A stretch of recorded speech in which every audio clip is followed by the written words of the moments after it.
that by then they will be able to wake you up.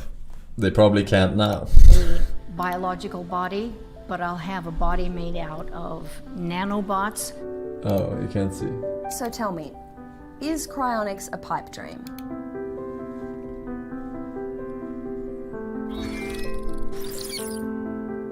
I don't think it's a pipe dream.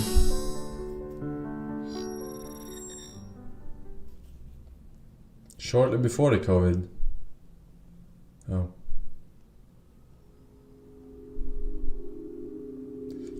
Let's face it, we're all going to die, and it'll probably happen sooner than we like. But what if there was a way to escape the apocalypse? In fact, what if we could cheat death altogether? Freeze ourselves in time and wake up in the future when all of our problems have disappeared. The idea of putting humans into cryosleep is everywhere in science fiction. Han Solo trapped in carbonite, Captain America frozen in ice. But what about the real world? Can we stave off death through the power of cryonics? I've come to Scottsdale, Arizona to find out.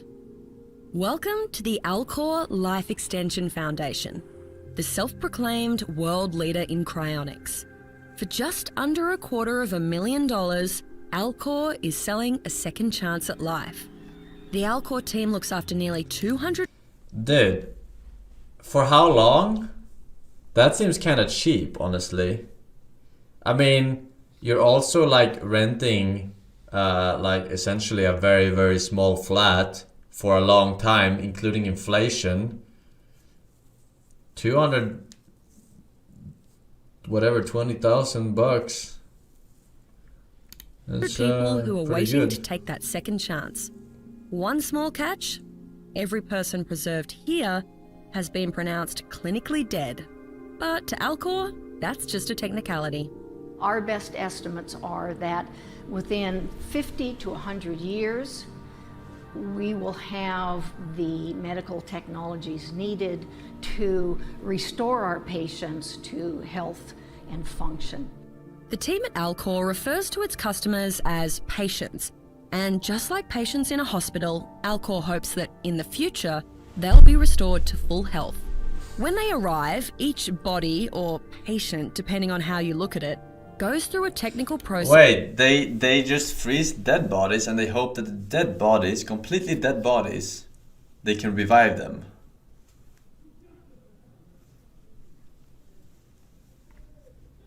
Not dead. They say clinically dead. To increase their chances of survival on the other side. They're treated with chemicals and drugs, carefully cooled, lowered into a giant steel vat of liquid nitrogen, and stored at minus 196 degrees Celsius. Clinically dead, but brain still preserved. The brain cells get destroyed by the process. This is a scam. All in the hope that one day they will live again. Alcor's offices are simple enough, but in the middle of this building is possibly the strangest and most... But, I mean, there's an interesting point of view here, where if you think this will work, would you really want to wait until you're almost dead to do it, like 80, and then get revived as an 80-year-old? Or would you want to do it, you know, in your fucking mid-40s or whatever?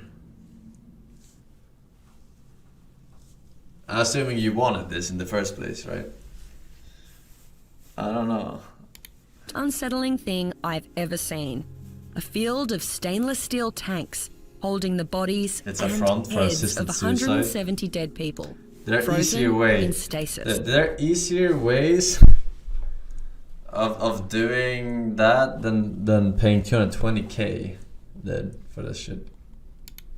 How many people in each one of these? Each one of these has Plenty of countries you could fly to. 9 patients, 4 whole body patients around the Plenty outside. of states, and then even like there are probably states that allow assisted suicides. Are there not? Aren't there states? Yeah. There's a stack in the middle which holds 5 neuro patients. Yes, neuro patients. People who elected just to preserve their heads. Not only is it less expensive, it also saves on space. That would be the neuro can that the patient is in, and it of course has identification on it. Dude, I would never. Each of these vessels is known as a doer, a custom-designed insulated tank that's filled with liquid nitrogen and computer control. You do this shit, you put your head in there, and you wake up like 500 years later, some AI revived you and like is gonna not torture your ass, right? For fucking eternity, keeping you alive. Fuck that shit, dude. Controlled to preserve the bodies inside. They're massive, even considering how many bodies and heads they contain. But these doers have been designed to protect Alcor's patients for decades. Why are they so tall? I can't help but think that I'm not that tall. There's a lot of insulation, both around, underneath, and on top. These lids do come off. The insulation on the lid comes down almost. What an absolute here. scam, Wow. dude. And Holy people shit. often ask us what happens if the electricity goes out. It doesn't matter for our patients. We do have backup generators to keep our computers running and that sort of thing. But these patients are in liquid nitrogen. It just sits there at minus 196 Celsius. We don't have to cool it. The patients are not damaged in any way by a power outage. It's hard to imagine who would want to sign up for cryonics. I figured it would just be sci-fi mad doomsdayers or ultra-rich billionaires. What? But the There is photos... no way that those containers, that they're 100% isolated and they will keep the liquid nitrogen in there for hundreds and hundreds and hundreds of years without anything. They just refill. Yeah, but if something happens where there's no more power or whatever. The patients that line Alcor's walls point to a pretty normal-looking clientele. More than 1,200 people have signed up for Alcor's services.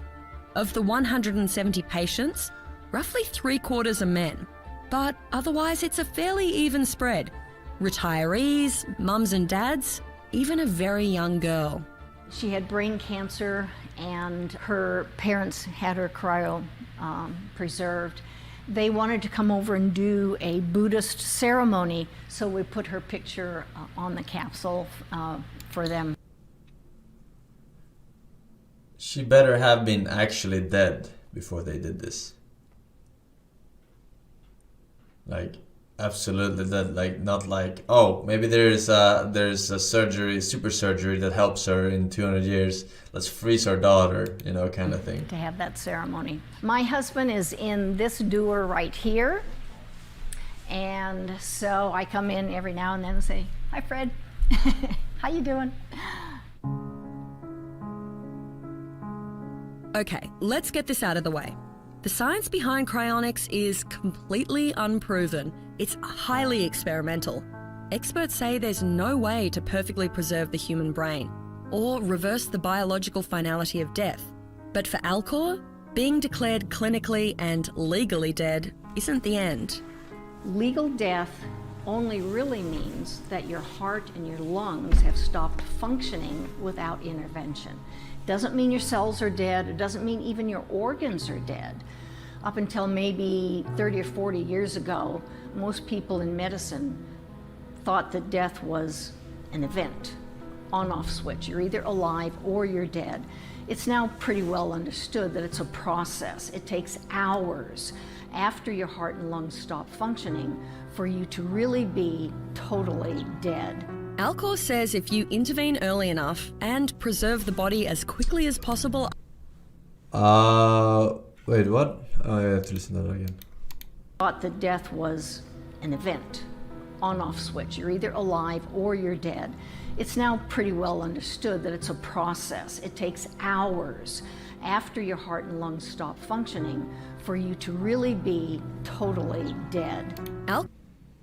Wait, what? What? She means all cells.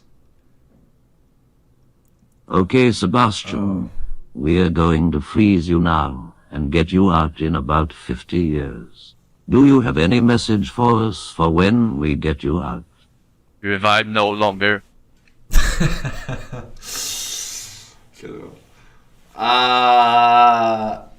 Alright, but you're technically dead when... Alcor says if you intervene your brain early is enough dead. and preserve the body as quickly as Right. possible Isn't after that the death, definition? there's no reason you couldn't be brought back in the future when science has improved. So, what exactly do you do to a dead body if you hope to bring it back to life one day? Well, turns out it's not as simple as dropping it in a tank of liquid nitrogen. When a patient arrives, they're brought into Alcor's facility for stabilization. This When your heart stops and your lung stops and whatever, you're not really dead. Because people have returned from that, and you don't return from being dead, right? But you don't return from your brain dying. room So it has to be feels the like definition that when your brain literally dies, you're dead. Because cross that's your between a fucking... hospital that's and a everything. morgue. That's your The initial fucking process CPU. varies depending on how long the patient has been dead and whether they were placed on ice before arriving. But here, the goal is to start cooling the body as quickly as possible. And for that, they go into a sort of post-death life support. The patient is placed in the ice bath and then covered with additional crushed ice. The patient is intubated to restore the lung function and oxygenation to the blood. There's a mechanical thumper which is placed on the patient's chest so that the blood starts circulating again. And that's important to circulate our protective medications. But the real action happens in the operating room, where the body goes for cryoprotection. Here, surgeons pump blood out of the patient's veins and replace it with cryoprotectant. Eventually, you're just trying to cool them down and you're putting effectively like an antifreeze You're just into their fucking veins. mummifying Exactly, them. it's a medical grade antifreeze so that their cells do not crystallize when they go past the ice point. So our bodies are made up of about 50 to 60% water. When that water starts to freeze, it forms ice crystals which damage the body's organs and veins. But by replacing that water with cryoprotectant, Alcor says it can slowly lower the body's temperature and it will vitrify, kind of turning into a glass-like state rather than freezing. And in that state, you can keep a cryopreserved body in liquid nitrogen for decades. It takes about 6 to 12 hours to cool the body and fill it with cryoprotectant ready for long-term Dave. storage. But the good news? It's much quicker if you're just doing it to a head. And how long would all of this process take? Well, it doesn't take as long with the whole body because obviously you don't have this as much of a mass. So the procedure can frequently be only half as long. Okay, so why would you only preserve your head? Well, the most important thing for Alcor is to keep the brain intact. That's the core of our memories, our personality, everything that makes us who we are. The idea is that by the time technology is advanced enough to bring a brain back to life, we could upload it or even grow a new body from scratch. Once close to 99% of the water in the body or head has been replaced, the patient is gradually cooled to minus 196 degrees Celsius. From there, they go into the long-term care room, and that's where they stay. All right, I'm about ready to start it. Super plush. I stole it yesterday.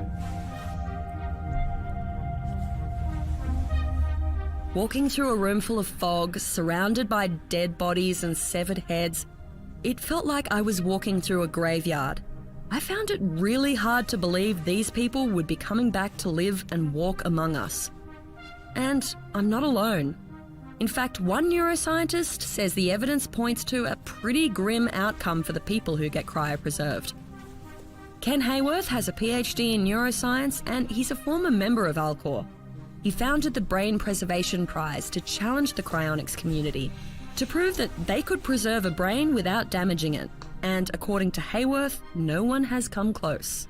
So I've seen examples of animal brains that were preserved under ideal laboratory conditions by a technique that's very similar to what they say they use in cryonics companies. They didn't show ice crystals, but they showed a tremendous amount of shrinkage. There was probably a lot of damage to those structures that encode memory.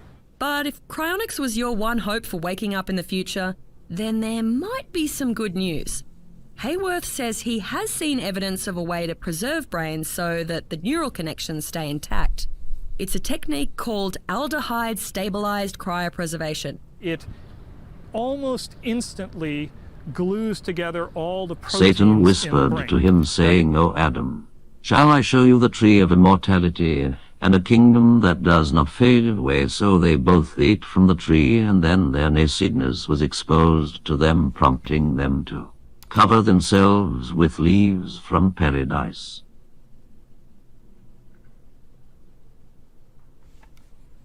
You're as dead as a rock at that point. All right. You ain't coming back. But the advantage of that is it glues all of them in position. It doesn't destroy information. And that means that in the future, you could potentially scan, upload, and even simulate that brain. But there's a catch. You ideally need to do it while a person is living. What's the downside? Well, the downside is that They die. it kills you. But then again, everything kills you. I'm not sure that this is the solution for me. I needed a second opinion. So I decided to make one final stop, the Department of Neuroscience at Columbia University in New York. I needed to know, is death really the end? Could we actually preserve and restore a human brain without any damage? Ken Miller is a professor of theoretical neuroscience at Columbia University. And when it comes to the promise of cryonics, he's not convinced. So tell me, is cryonics a pipe dream? In my opinion, yes. According to Miller, we're a long way from understanding how the human brain works. So working out a way to perfectly preserve it and revive It is it the in year the future, that's a long way 2083. off. I have critically frozen my body for 62 years right after XQC achieved rank 1 Minecraft speedrun. I leave the Alcor headquarters and I open Twitch only to see a very old Forsen shot. I did it, Nina. Nina left long ago.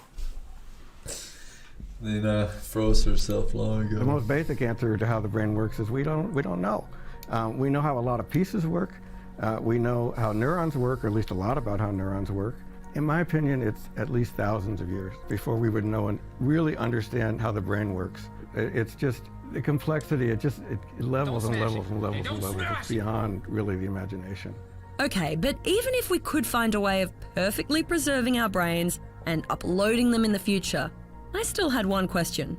If I found a way to cryonically go to sleep and then be woken up in the future, would I still be Claire? I think so, but it's a funny question because, of course, if it was all information that you got up into a computer that was somehow running and making something feel like Claire, well, we could have 1 million of them on 1 million different machines, and each of them would feel like Claire. But immediately, just like twins start having divergent experiences and becoming different people. And so all these different Claires would immediately start having different experiences and becoming different Claires. But while Ken Miller says we're thousands of years away from understanding the human brain, back in Arizona, Alcor CEO Max Moore Hi, has a Forsen. different view. I had my vaccine shot yesterday. Oh, yeah? I made sure that my 5G was on at the same time. Now I can hear Bill Gates' voice clearly inside my head speaking to me.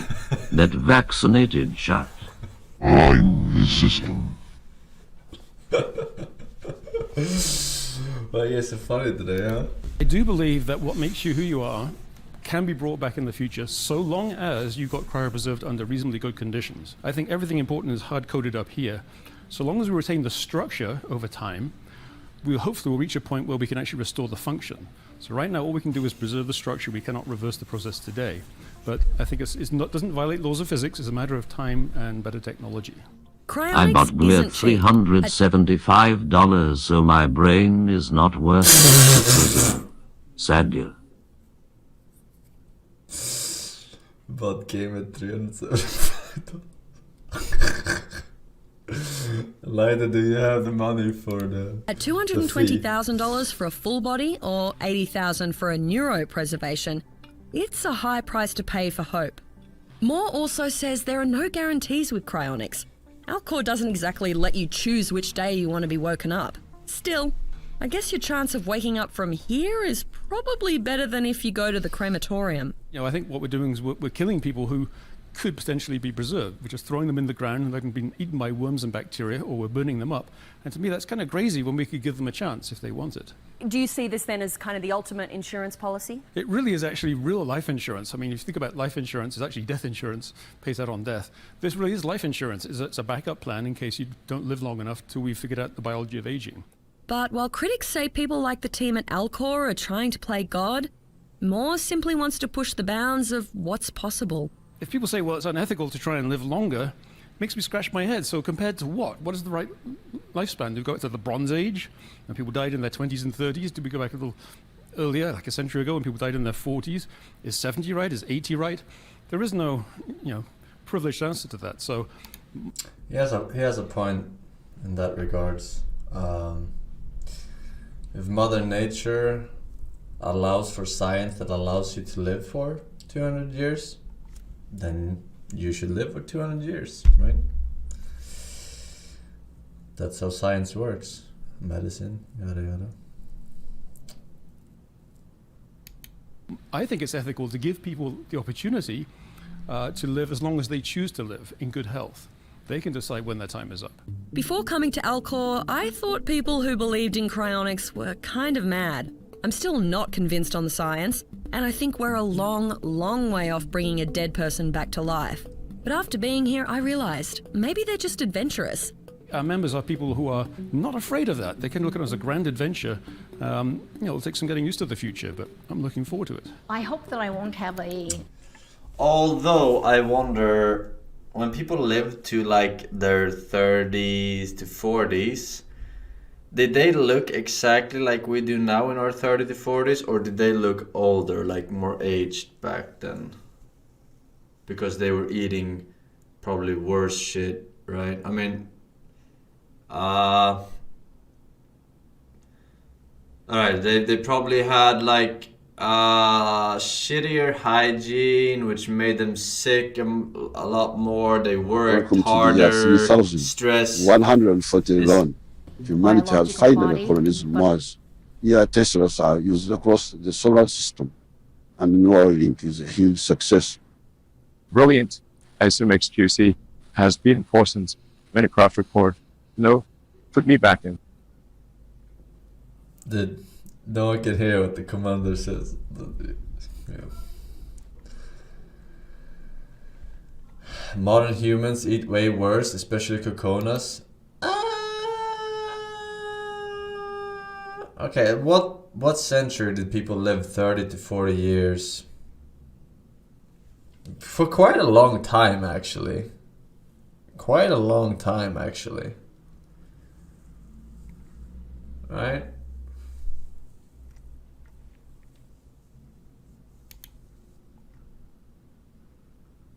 Biggest was infection. Yeah. I just wonder if they looked a little bit different than we do. I think they do. I think they did look older in their 30s. I think they did look older in their 30s, actually. Probably.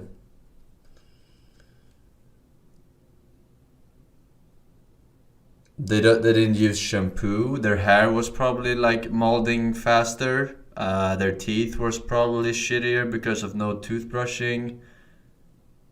Which makes you look older, right? Their skin was probably shittier because they didn't wash their face. You know, like it's just basic things, right? So they probably did look older, actually, now that I think about it. But I'll have a body made out of nanobots. Teeth better because no sugar. Doesn't matter, dude. Doesn't matter. If you don't brush your teeth compared to eating sugar and brushing your teeth every day, it's much better. Much better. To fucking brush your teeth and have sugar. Trust me. 100%. I'm So a it's dentist, sometimes alright? referred I'm a dentist, dude. They get shit stuck in their fucking between their teeth, which stays there for fucking months and months and months, infects your gums, alright? Because you're not getting out the shit, right? Yeah, they don't use toothpick either. They brush their teeth with salt. I guess it depends on when we're talking about again. I don't know what age we're talking about. It was a long time. And it will be much more Before durable. soap. I can be as beautiful as I want for to sure. be. I won't be old anymore. You're already beautiful. Thank you. Listening to Linda Chamberlain, it's clear that she really cares about her patients, and she's passionate about cryonics. For her and the rest of the team at Alcor, cryonics might be a long shot, but it's still a chance. At this stage, putting myself on ice and sleeping through the apocalypse just isn't an option. Which means there's only one more way I can think of to escape the end of the world, and it's going to take a giant leap to get there. The end of the world? That's not what you're escaping in the fucking freeze bucket. That doesn't even make sense. What the fuck are you talking about?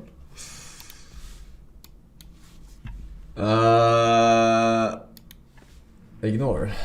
KO56, think about